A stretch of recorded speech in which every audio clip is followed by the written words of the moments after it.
बंधुगण आसंतु देखिबा जे productivity target achieve करिबा पई एफओ रमेश एवं डीएसआर विजय मासर आरंभ रे कोन डिस्कस करूछंती। एफआरएम रे एफओ रमेश रिव्यू करूछंती पूर्व मासर परफॉर्मेंस डीएसआर विजय को सहित। विजय को प्रोडक्टिविटी टार्गेट अचीव होई नाही आउ एफओ रमेश को जना नहीं जे प्रोडक्टिविटी टार्गेट अचीव करले विजय को रेगुलर टीएलएसडी आउ वैल्यू सेल्स टार्गेट भी अचीव करिवारे लाभ होबो। ताहले एफओ रमेश एबे विजय को सहित प्रोडक्टिविटी विषय रे डिस्कस करिवे। आसंतु देखिबा आगे कोन होउची। अच्छा विजय एक कथा को जे प्रोडक्टिविटी रो अर्थ कोन? बस प्रोडक्टिविटी रो अर्थ होउची बिल स्कोर। आपण ठीक कहले। अच्छा एक कथा कुह जे आपनकर एवरेज एक बिल कट रे केते होई थाए? प्राय 13 रु 14। आउ आपनक बीट रे केते आउटलेट अछि? बस 30। ताहले एबे आपनकर प्रोडक्टिविटी केते हला?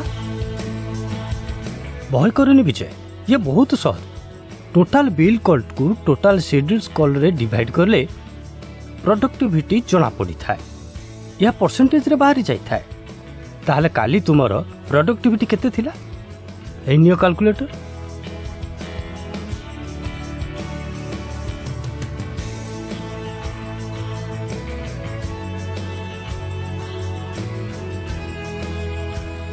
मोर प्रोडक्टिविटी 45% रु भी कम। बिल्कुल ठीक। आउ आपण को रूट रो प्रोडक्टिविटी रो टार्गेट होउची 55%। ताहले आपण कुह जे निजरो प्रोडक्टिविटी को केमिति बढ़ाइबे? अधिक रु अधिक आउटलेट को बिल कले द्वारा प्रोडक्टिविटी बढ़ी पारिबो। आपण बिल्कुल ठीक कहले विजय। रेगुलर विजिट आउ सटीक सेलिंग अप्रोच ये सुनिश्चित करिवो जे हमर बीट रो प्रोडक्टिविटी रो टार्गेट अचीव हेबो।